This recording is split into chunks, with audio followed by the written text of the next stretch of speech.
ছোৱালী ৰুহি ৰন্ধা এটা ভিডিঅ'লৈ সকলোকে স্বাগতম জনাইছোঁ। এই দুটা ভাইটি হয় আৰু আজি 22 তাৰিখ।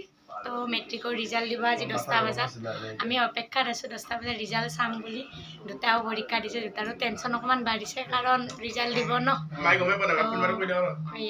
আমি ৰখি আছোঁ বাৰু, আমিও শুনো। মই চাহ খাই লৈ পেলাই কি ৰিজাল্ট চাওঁ আৰু আপোনালোককো শুনাম। এইবিলাক যেন দেখিছে সিহঁতে তিনিওটাই বহি আছে, তিনিওটায়ে পৰীক্ষা দিছে। এতিয়া তিনিওটাৰে ভয় লাগি আছে আমাৰ ৰিজাল্ট কি হ'ব। তাতে কিন্তু নেটটো ডাউন মানে এতিয়া নেট কাম কৰা নাই, ৰিজাল্ট চাব অপেক্ষাত ৰখি আছে। তো ফাইনেলি আমি ৰিজাল্ট পাই গ'লোঁ। গোটেইবিলাকে একেবাৰতে ওলাই গ'ল, ভাল লাগিল মনটো। ইমান যেন হুলস্থুলচ দেখিছে, সিহঁতে ফূৰ্তিতে ঠাণ্ডিন হৈ গৈছে, কি কৰোঁ কি নকৰোঁ। অনুভৱ কেনেকুৱা কৰিছে?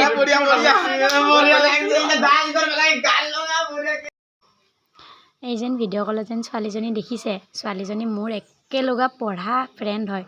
তাই যোৱা 3-4 বছৰত মেট্ৰিক পৰীক্ষা দিব পৰা নাছিল কাৰণ তাৰ ঘৰত অকণমান অসুস্থ মা দেউতা, চ' দিব পৰা নাই। এইবাৰ দিছিলে, বহুত ভাল লাগিল। তাইৰো বোলে ৰিজাল্টটো বহুতেই ভাল হ'ল আৰু বহুত ভাল লাগিল শুনা পাই তাইৰ ৰিজাল্ট। এতিয়ালৈ বাই বাই দেই, নেক্সট মিনি ব্লগত লগ পাম।